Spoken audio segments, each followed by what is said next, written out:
Bueno, ekuazio honetan daukagu ekuazio bat isa izenatzailean daukona.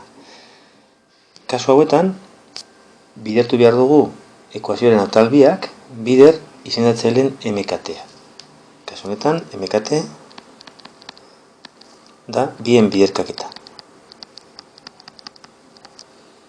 Vale?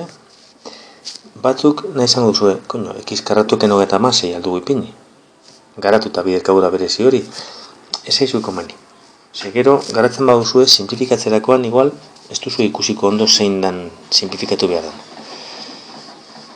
Bueno, hau impresora da, entzuten den zeratia.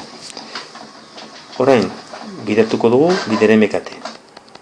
X gehi 6, X ken 6. Zati, X gehi 6. Gehi, X gehi 6, X ken 6, bider 12 ken X, zati X ken 6, berdin bat bider X gehi 6 eta X ken 6. Orain, simplifikatzen dugu, hau, honeaz, eta orain, garapena. Dada, 8X, ken 48, gehi denez, ez da gorazorik, ingo dugu, X bider 12, 12X, X bider minus X, ken, isa kuadro, parkatu, 6 bider 12, gehi, irrueta 12, eta 6 bider minus isa, minus 6 isa. Berdin, isa berbi, ken, 36. Orain, dana alde batera pasatuko dugu, ze bigarren mailako ekuazioa geratu da. Nire gomendio da pasatzea beti dana X karratu positibo geratuko dan lekura. Kasu honetan, dana ona. Eta horren izango da. 0, berdin. Isa berbit, gehi isa berbi, bi isa berbi. Isa solteak dauz, 8 gehi 12 hogei ken 6, 14. Gehi 14 alde honetan bestaldera ken 14 isa.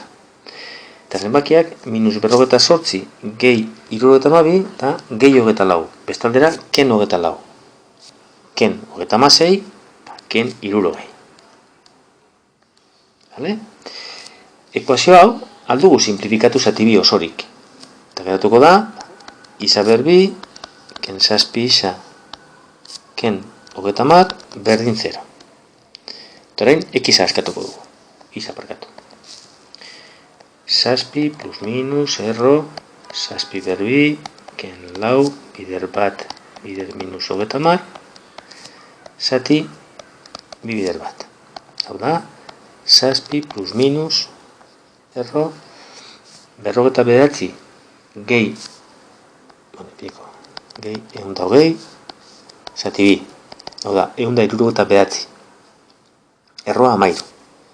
7 plus minus 13, zati bi. Beraz, soluzioak dira. X berdin, 7 gehi 13, hogei, zati bi, 10.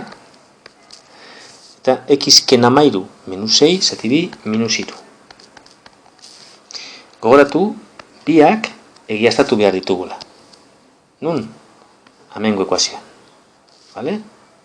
Bueno, ekuazioa hartuko dugu. Bagatuko duguna.